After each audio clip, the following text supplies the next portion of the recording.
Cuidando de um recém-nascido na prática. Quero te dar várias dicas aqui extremamente úteis para você conseguir cuidar do seu recém-nascido que acabou de chegar e você não sabe muito bem como fazer. Eu me chamo Ana Bárbara Januzzi, sou médica pós-graduada em pediatria e sono na infância e na adolescência. Tenho esse canal aqui no YouTube para a gente compartilhar dicas, estratégias baseadas em evidências e muita informação útil para esses primeiros meses de vida do bebê, porque eu sei que eles são extremamente desafiadores. Primeira dica que eu quero te dar para você cuidar do seu recém-nascido é sobre a prevenção de assaduras. Presta atenção aqui. Assadura é quando a gente fica com alguma feridinha, algum machucadinho na região genital do bebê, que acontece muito por conta da umidade. Então, como é que a gente previne essa assadura? A gente cuida da umidade local. Quando a gente for limpar o bebê, quando a gente for lavar o bebê, o mais importante é deixar muito bem seco, secar com a toalha bem, secar de novo antes de botar a fraldinha, evitar que fique a região úmida de xixi ou de cocô durante muito tempo, então aumentar a quantidade de troca de fraldas, tudo isso para prevenir a umidade local que aumenta o risco de assadura. Inclusive, eu sempre recomendo, se for possível, deixar o bebê um pouquinho sem fralda para tomar um arzinho ali, para isso facilitar com que a região fique bem sequinha. O outro ponto relacionado a assaduras é uma barreira protetora, por isso que a gente usa tanto as pomadas de assadura. Só que essas pomadas de assadura, elas não devem ser de tratamento.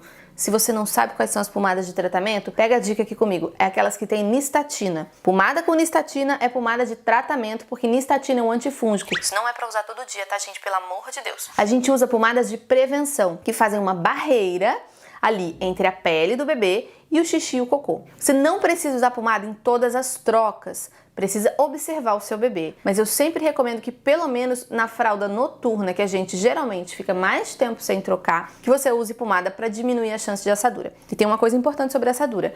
Se ela for persistente, se ela tá piorando, se ela não melhora, apesar de todos os cuidados que você tá tendo depois que ela surgiu, merece avaliação pediátrica, porque a assadura persistente pode se relacionar, por exemplo, à alergia à proteína do leite de vaca. E aí a gente precisa cuidar disso, porque ela é um sintoma, ela é um sinal aí do que está acontecendo com o bebê, e aí não basta só tratar, a gente precisaria fazer uma alteração, inclusive alimentar da mãe, beleza? Mas não necessariamente toda assadura é APLV, só quero que você fique atento a essa assadura persistente que pode acontecer sim. Segundo ponto, a amamentação. Pode doer? Pode. É normal doer?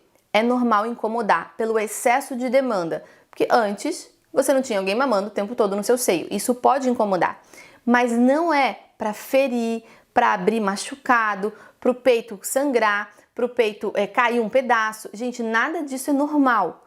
É comum, pode acontecer por conta das alterações de pega, mas merece avaliação. E quem que avalia a gente? Isso é uma dica tão preciosa, gente. Bancos de leite gratuitos ou consultoras de amamentação, ou pediatras que entendam bastante de amamentação. Mas existem os bancos de leite gratuitos em todas as cidades praticamente. Joga no Google o nome da sua cidade, mais banco de leite, para você descobrir onde é. Vê se tem que ligar para agendar, vê se só chega lá sob demanda e eles atendem, para você conseguir atendimento no banco de leite se você tiver necessidade. Lá eles vão te orientar sobre pega, sobre como fazer corretamente, porque uma das principais coisas que atrapalha a amamentação e causa dor é justamente a pega.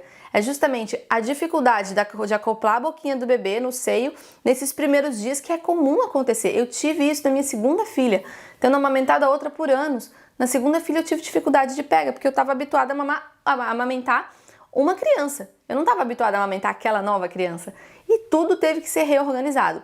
Bancos de leite funcionam muito, mas as consultoras de amamentação também podem ser um excelente caminho. E tem que estudar muito sobre amamentação, tá, gente? Porque o mundo inteiro parece que quer dizer que o leite da mulher é fraco. Terceiro ponto, sobre o colostro. Ainda estamos falando de amamentação. O colostro é um líquido meio amarelado, ou meio transparente, ou meio esverdeado, que sai do seio nos primeiros dias, que ainda não é o leite maduro, mas que é suficiente para amamentar o seu bebê. Antigamente, muito antigamente, acreditavam que o colostro não só não alimentava, como fazia mal, e aí não deixavam que as mães amamentassem os seus bebês com o colostro, que é riquíssimo em anticorpos, por exemplo, davam leite condensado para os bebês. Você sabia disso? Pois é, até leite condensado, qualquer coisa era melhor do que o colostro. Hoje em dia a gente sabe que não. Até o leite maduro descer, que acontece ali por volta do quinto, sexto, sétimo dia, para algumas mulheres um pouco antes, o colostro alimenta, é o que o bebê precisa, tá tudo certo. Claro que se a gente tiver alguma alteração de ganho de peso, a gente pode precisar se complementar, cada caso é um caso. Mas o colostro é suficiente para essa fase, sim. Dica número 4. se você estiver precisando complementar ou estiver fazendo uso de fórmula exclusiva, tenha bastante atenção para deixar as coisas perto de você. Porque um dos erros mais comuns é a falta de hábito mesmo, né? É a gente precisar dar a mamadeira num canto, tá tudo do outro lado, e aí acaba aquela criança que estava meio dormindo, só queria mamar e dormir de novo, acaba acordando e tudo fica um caos. Deixa tudo por perto, deixa uma garrafa de água que você já ferveu, quentinha ali, morninha, perto no quarto, junto com a lata, deixa as coisas mais organizadinhas perto de você. Pensa sempre nisso quando for mudar de um ambiente para o outro, para facilitar a sua vida. Porque, diferente do peito que a gente vai carregando para um lado para o outro junto com a gente, a mamadeira tem os utensílios que precisam ser levados e precisam ser pensados. Quanto mais você pensar antes nisso, e obviamente não é só a mãe que tem que pensar nisso, gente, toda a rede de apoio tem que pensar nisso também. O pai que está ali não é a rede de apoio, quem está ali junto com aquela família tem que pensar nisso também para facilitar a vida nesses primeiros dias. Quinta dica sobre acordar o bebê. Não deixa o teu bebê passar de 3 horas e meia dormindo, se você não tem certeza sobre o ganho de peso dele. Geralmente, na primeira consulta, que ocorre ali entre 7 a 10 dias, geralmente com pediatra, mas pode ser com outro profissional de saúde que tenha capacitação para atender essa família, a gente vê como é que está esse ganho de peso. A criança está ganhando peso corretamente, ela está se alimentando bem, ela está dentro do fluxo esperado. Eu não preciso mais acordar a criança. Mas se eu não tenho certeza, porque eu não fui nessa consulta, não tive essa consulta, ou se eu tenho alguma alteração de ganho de peso, aí talvez eu precise acordar a criança, sim, a gente espera não passar muito de 3 horas e meia dormindo, tá? Então, mantenha acordando seu bebê até ter certeza que ele tá ganhando peso corretamente, que não tem nenhuma outra alteração que demande essa complementação além do que ele está pedindo quando ele acorda naturalmente, para a gente evitar a hipoglicemia. Sexta dica, refluxo. Gente, a criança colocar leite para fora, colocar um pouco de regurgitação para fora pode acontecer por conta do esfíncter ali do esôfago dela, que ainda é um pouco imaturo. Isso pode melhorar sozinho rapidamente, acontecer só uma vez ou outra, ou pode acontecer com uma frequência.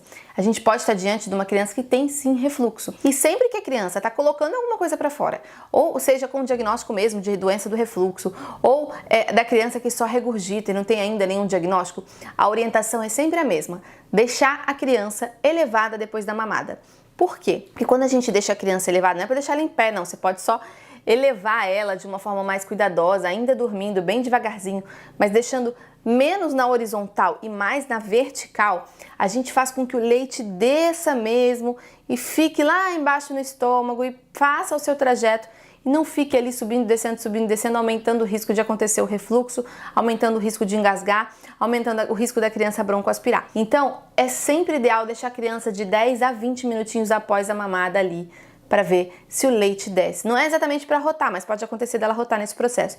É para deixar o leite assentar, para deixar o leite descer. A gente inclusive fala que o principal tratamento para refluxo é o colo.